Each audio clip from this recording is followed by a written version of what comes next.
আসসালামু আলাইকুম, কেমন আছেন সবাই? আশা করি ভালো আছেন। আল্লাহর অশেষ রহমতে আমরাও ভালো আছি। তো এই তো নতুন একটি ব্লগ নিয়ে চলে আসলাম। তো এই যে দুপুর থেকে ভিডিওটা শুরু করলাম। তো এখানে আমি ঘি বানাবো। তো ঘি বানানোর জন্য এখানে কতগুলো এই যে সর জমেছিল, ফ্রিজ থেকে বের করে রাখছিলাম আগেই। আর এই তো এখানে তো আমি সরগুলো ব্লেন্ডারে দিয়ে সাথে বরফ কুচি আর ঠান্ডা পানি দিয়ে আমি মাখন বানিয়ে নিলাম। তো এই তো মাখন বানানোর পর মাখনটা আমি জাল করে নিচ্ছি। তো অনেকক্ষণ আগে বসিয়ে রাখছি। তো জাল করতে করতে এখন এই তো ঘি বের হওয়া শুরু হয়েছে। তো এটা আরও মানে জাল হবে, দুধের যে সাদা এটা ওটা পুরো লাল হয়ে যাবে। আর এরপরে আমি এই তো ঘি বানিয়ে ঘি দিয়ে আমি বুটের হালুয়া বানাবো।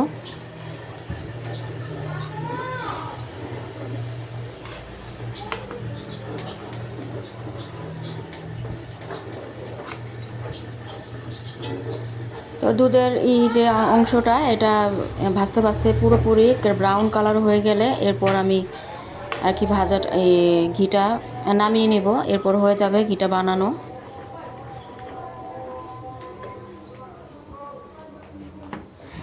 আর এদিকে তো সন্ধ্যা ইফতারির জন্য আলু আর ডিম সিদ্ধ করে নিয়েছি। তো আলুর চপ বানাবো আর ডিম চপ। তো ওটাও হয়ে গেছে, রাইস কুকারে দিয়েছিলাম। এখন এটা আমি জালিতে ঝরা দিব পানিটা।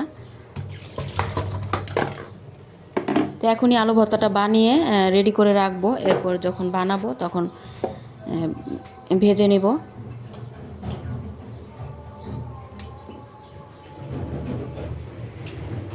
এর মাঝে মাঝে আমি ঘিটাও নাড়াচাড়া করে দিচ্ছি। তো এরপরেই তো হয়েও গেছে। এখন আমি ঠান্ডা হওয়ার পর অনেকক্ষণ আগে হয়েছে, তো আমি ছাঁকনি দিয়ে ঘিটা এখন বয়মে ঢেলে নিলাম ছেঁকে।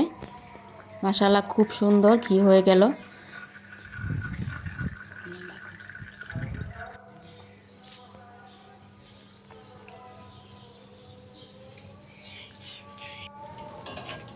তো এই তো ঘি দিয়ে এখন আমি হালুয়াটা রান্না করব। প্রথমেই বাদাম আর কিশমিশটা একটু ভেজে নিচ্ছি। তো ওটা আমি উঠিয়ে নিলাম ভাজার পর।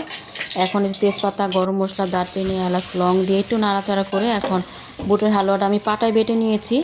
ব্লেন্ডারে করলে কি একটু পানসে হয়ে যায়, আর পানসেটা মানে একটু লেটকা হয়ে যায়, তখন হালুয়াটাও আবার একটু পানসে পানসে হয়ে যায়, বরফির আকারে আর কি হতে চায় না, মানে অনেকক্ষণ লাগে।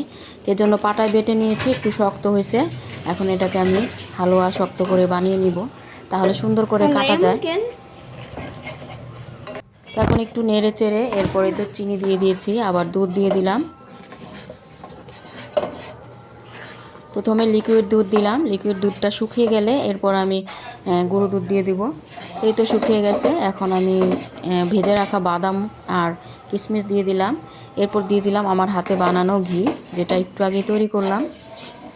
তো এই তো ঘিটা দেওয়ার পর আরেকটু নাড়াচাড়া করে এরপর কতগুলো গুঁড়ো দুধ দিয়ে দিলাম।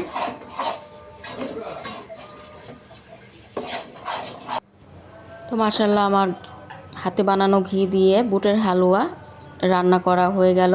তো এখন আমি প্লেটে মেলে দিচ্ছি, ঠান্ডা হলে এরপর কেটে নিব। তো এরপরে এই তো ইফতারির আগে এখন আমি এই যে আলুর চপ বানাবো আর ডিম চপ বানাবো। তো ডিমগুলো ওই করে নিচ্ছি।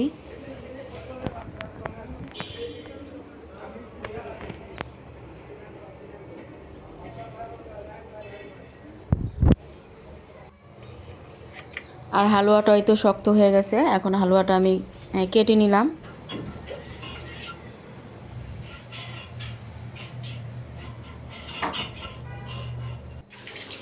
তারপর তো ভাজা পোড়া সব করে নিলাম, একটু ফুলকপির পাকোড়াও বানিয়ে নিলাম।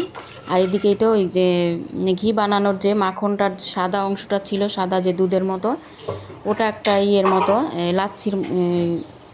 লাচ্ছির মতো আর কি, ওটা আমি দিলাম শরবতের মতো করে। একটু চিনি, লবণ আর লেবু দিয়ে একটু লাচ্ছির মতো বানিয়ে নিলাম। এখনই তো সব কিছু সাজিয়ে নিলাম। তো ইফতারিটা করে নেব। তো এখানে ডিম চপ ছিল, আলুর চপ ছিল, আর ফুলকপির পাকোড়া, আর তো লেবুর শরবত। তো খেজুর নিয়ে নিলাম। এখন মেয়েদেরকে নিয়ে ইফতারিটা করে নিচ্ছি।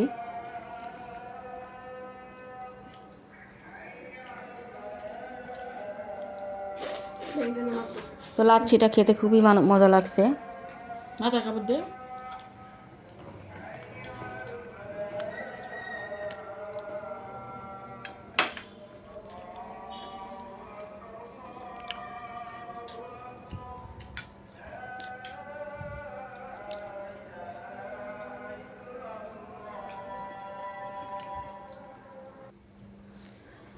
তারপর একটু জিরিয়ে 2-1 ঘন্টা পর 2 মেয়েকে 2 কাপ চা বানিয়ে দিলাম।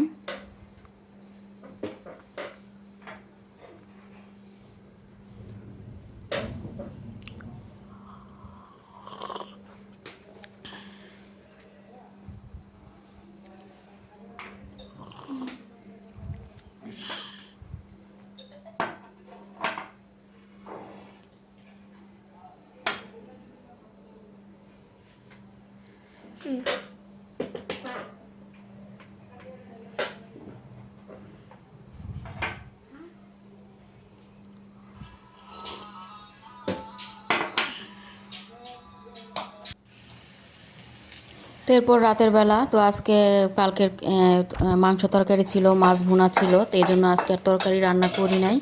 তো রাতের বেলা এখন পোলার চালের খুদ দিয়ে আমি বোয়া রান্না করে নিলাম, আলু ভর্তা বানিয়ে নিলাম। আর ফ্রিজে দুই পদের ভর্তা বানানো ছিল, ধনিয়া পাতা ভর্তা, শুটকি ভর্তা। এখন আমি বোয়াটা বানালাম, আলু ভর্তা বানালাম আর ডিম ভেজে নিব। এই তো হয়ে গেল আমাদের রাতের খাবার।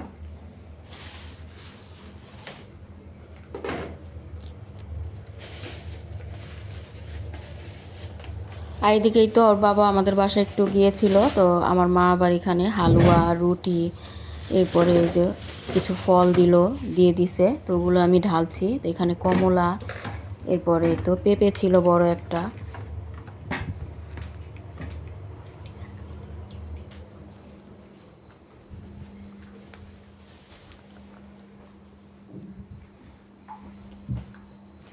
তারপরে তো কমলা খেয়ে নিচ্ছে, আর আমার মার দেওয়া হালুয়া, রুটি এগুলো আমরা একটু খেলাম। মাশাআল্লাহ আমার ভাইয়ের বউ হালুয়া বানিয়েছে, আর হালুয়াটা অনেক মজাই হয়েছে।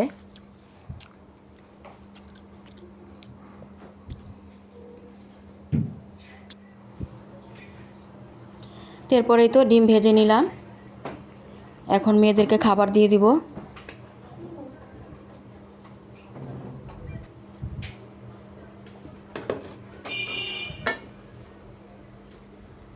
এই তো ধনিয়া পাতা ভর্তা, আলু ভর্তা, শুটকি ভর্তা।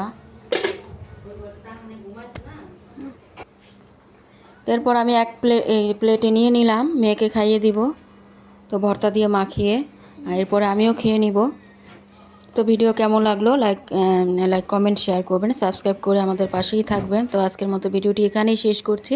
সবাই ভালো থাকবেন, আল্লাহ হাফেজ, আসসালামু আলাইকুম। আল্লাহ হাফেজ। তো এখন আমিও খেয়ে নিচ্ছি, অনেক বেশি মজার ছিল খুদের বোয়াটা।